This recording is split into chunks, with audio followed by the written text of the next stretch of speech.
Hey America, welcome back to the channel. I'm Jason. And I'm TC. This week, Damn it. damn it. We're going to talk about capitalism. Yeah, subscribe. There's no sign. Please do it anyway. And share it with somebody younger than these two guys because it's the future that we're trying to protect. Okay, capitalism. Take it away. As usual, we have to get into some background. So, everyone needs to realize that capitalism is an economic system. It is not a government system. It's not a political system. It's an economic system. It's not a social But there are more than system. one economic systems. So there are four major types of economic systems. The traditional one, which includes hunting and gathering and bartering. This is obviously a way back. Then there's the command, which is a planned economy normally directed by a centralized government. This governing body controls the means of production, which refers to all the resources, from human to environmental. It is needed for the economy to operate. Although command economies are often associated with modern states, some much older economies, such as the Inca, there's such a way back machine, were essentially command economies. In the 20th century, the USSR and China exemplified these systems. Then there's the capitalist, which is private firm oriented. This practice is sometimes referred to as a laissez-faire system, a market system, or a free market, and the word free implying an ability to engage in an economic activity with less government regulation or input. It's prized for promoting high economic growth in a variety due to widely dispersed and dynamic economic activity. It also allows for the accumulation of capital. Basically, the excess resources that can be either concentrated or redistributed in relatively few hands. Then there is mixed, which features elements of both command and capitalist economies. In practice, the most modern economies are examples of this approach, although some tend more in one direction than others. Some economists claim that economies can't be either entirely capitalist or entirely command-based. We saw how command-based has failed in the USSR. The democracy known as the United States is a mixed economy with both state and private ownership of a means of production. There is significant government involvement in various sectors, such as large-scale infrastructure, police, and firefighters, some forms of education, and high-tech. In other areas, such as retail goods and healthcare, the private sector is dominant. There are also three minor systems. Libertarianism is a form of purely market-based economics that advocates for complete abolition of the state. In libertarianism, commerce and private property are the exclusive means of creating social and political order. Then there's the gift economy, which uses a voluntary bestowal of gifts to organize the allocation of resources.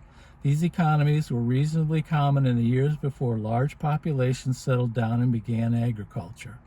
The use of gifts helped to create a sense of mutual gratitude as well as mutual obligation. And the last one is anarcho-syndicalism.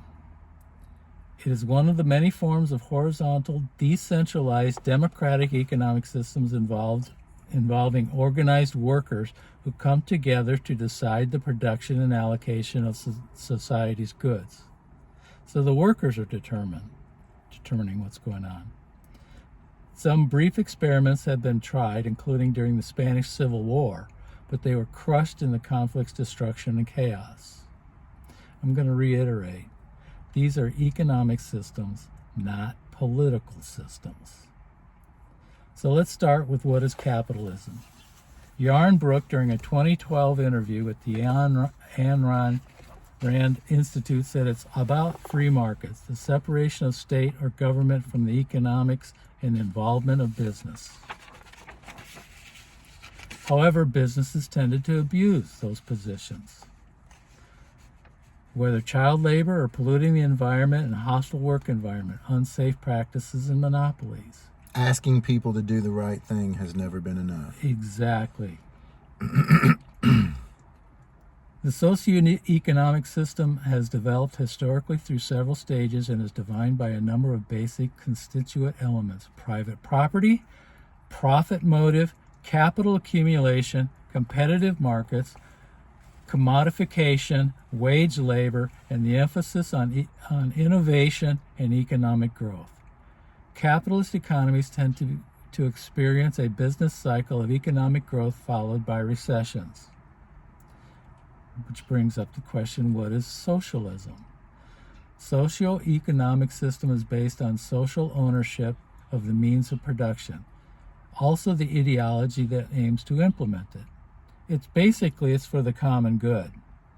Where capitalism is feeding somebody up at the top, but it is, as Jason says, is the world's greatest distributor of goods, whether money going one way or goods going the other way.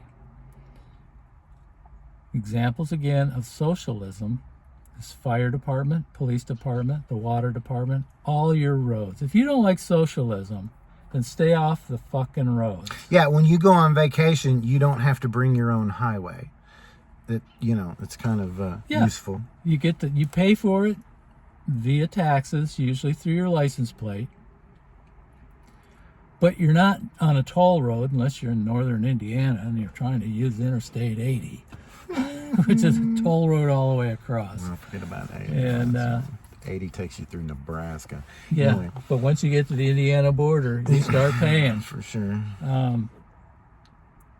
And it's the same thing with the fire department. If you need the fire department, you call. They come. And you do not get a bill. I've had that happen. Me too. It's useful. Around in the yard. It's quite useful. Okay, so the key factors for capitalism to flourish. Everyone says we are capitalists here. Well, no, we're actually mixed. But what does it take for capitalism to flourish? First off, it's private property rights, which includes ownership, which includes control, but there's also incentives in which the ownership motivates individuals to invest and innovate. Then there are the market forces, and we all know what supply and demand, we all know about competition, but there's also voluntary exchange.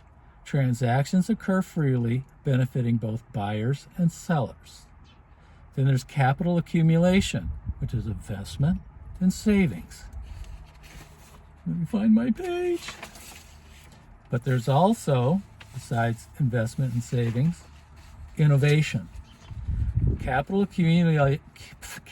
accumulation encourages technological advancements and efficiency. We're all free to innovate in this country. Then there's economic freedom. Choice. Individuals can choose their careers, investments, and purchases. Entrepreneurship. A supportive environment for starting new business fosters innovation. That word again. Limited regulation. Minimal government intervention allows markets to operate efficiently. And the last portion is social and political stability. The rule of law. I'm going to say that again. The rule of law. A stable legal framework protects property rights and enforces contracts. Then political stability. A stable government encourages investment and economic activity. Then trust. Confidence in the system promotes participation in the economy. These are the factors that create an environment where capitalism can thrive, leading to economic growth and improved living standards.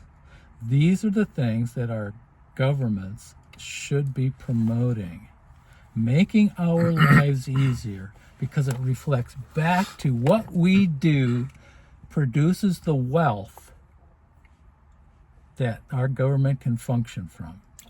All types of wealth, not just monetary wealth, intellectual wealth, innovative wealth. It's important to recognize that because capitalism is not a government system or a social system, it doesn't have to be attached to democracy to function. It functions better that way, but it doesn't have to be attached to our brand of free market democracy in order to work. There are democratic socialist countries. I'll never forget when in 2000 and I don't know, I think it was 17 or 18, there was a lot of conversation about socialism and democratic socialism because some democratic socialists got put into office. Bernie identifies as a democratic socialist, and there was all of this argument about democratic socialism and Denmark and Finland and all of these and I think it was the president of Denmark came out on social media and he was like, "Hey y'all, we're capitalists over here. Like we believe in free market capitalism." And this is where the negative connotation of socialism comes from, is the Union of Soviet Socialist Republics, which is a communist country, and it was a country that directed their people what to do, how much to produce, and how they were going to do it. And we all know that that stifles innovation. But socialism is not communism. One of the great things about American companies moving to other countries and doing business is that we spread the idea of free market capitalism around the world. Xi and China's republic has allowed a portioned measure of capitalism within the country to govern things that, toilet paper and toothbrushes and tennis shoes and, whatever, but holds on to the intellectual property that the state can control that, they deem is important. And you have to look at the numbers. I mean, not too long ago, China's economy was behind Italy's. And now they're basically number 2, number 3, 18 trillion. Capitalism works. Our brand of capitalism works best because it is the most free. It is the most innovative. You have the most opportunity.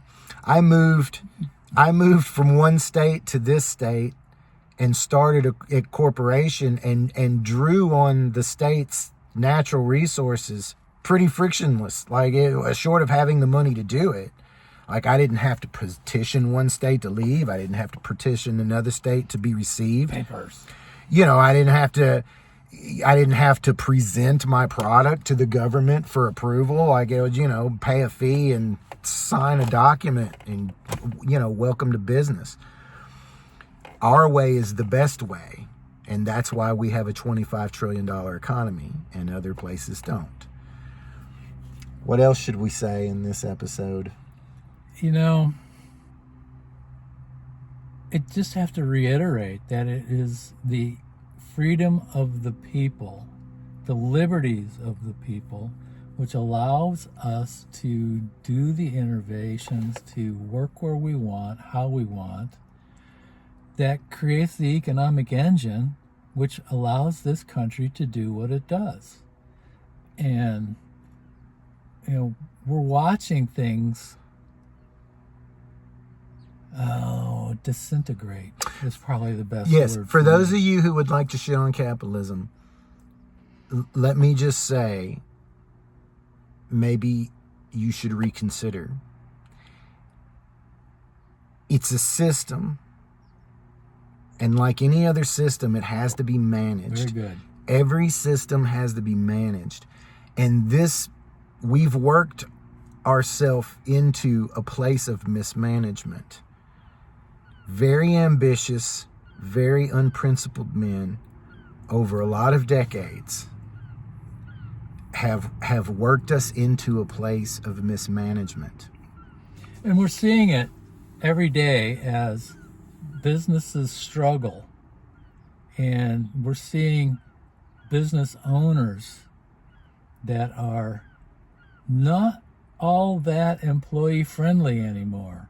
And a lot of it may be because they feel free to be more stingy and selfish about it all. Or it may just be because they've run out of options, because there's just so much pressure being put on them from on high. Well, I think there's a lot of drivers, and at the very, very tippy top, which is, usually where the tone and the tenor for everything is set. I can tell you that the idea of management of capitalism through that lens is about winning. It's about a zero-sum game. And, we talked about our politics being a zero-sum game and how unuseful that is, And I can tell you that capitalism being managed through the lens of a zero-sum game, or a game at all, is not healthy. It's not a game. It's important. It's people's lives. It's patriotism. It's how we maintain not just our power in the world, but peace throughout the world. And most of the world right now, even though it doesn't look that way, I believe that most of the world would rather make profit than war. And that's the idea behind a big military, is it's a really big stick to intimidate the people, the other countries, not to make war because it'll cost them too much. Because it's too costly. And the idea of having that big military is that one day we won't need it. That would be the beauty of it, is that, everybody one day recognize that being innovative and being intellectual and creative and ingenuitive is much better than being destructive. We're going to break down capitalism in a lot of ways and in the next few episodes, because we're talking about corruption here. And in the beginning of all of this corruption series, I made the comment that when we talk about corruption, we often talk about the corrupted and not the corruptors. There is a carrot involved, and usually it's money. And we're going to break all of that down. I would tell you this: I am a capitalist through and through. I love capitalism. I believe that it makes us more free.